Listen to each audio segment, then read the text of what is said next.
ইতিহাস গড়লেন Sanae Takaichi. জাপানের পার্লামেন্টের 2 কক্ষেই জয়ী হন লিবারেল ডেমোক্রেটিক পার্টির এই নারী নেতা। 64 বছর বয়সী তাকাইচি নিজ দেশে পেয়েছেন লৌহমানবীর তকমা।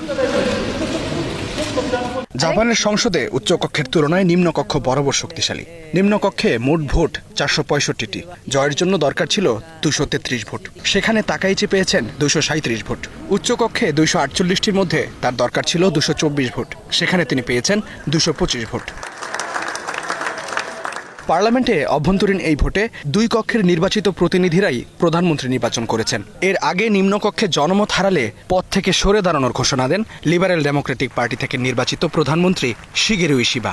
এরপরেই আসে নতুন প্রধানমন্ত্রী নির্বাচনের বাধ্যবাধকতা।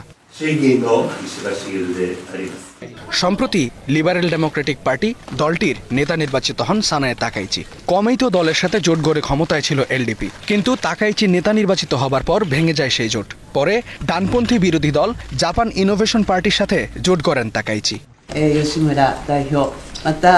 আমি ইনোভেশন পার্টির সাথে কাজ করতে ভীষণভাবে আগ্রহী, যাতে জাপানের অর্থনীতি আরো শক্তিশালী হয় এবং ভবিষ্যৎ প্রজন্মের জন্য দেশটাকে আরো ভালো অবস্থায় রেখে যেতে পারি। ক্ষমতাসীন ডেমোক্রেটিক লিবারেল পার্টির প্রতি জনগণের বিশ্বাস ফিরিয়ে আনাই হবে তার অন্যতম চ্যালেঞ্জ।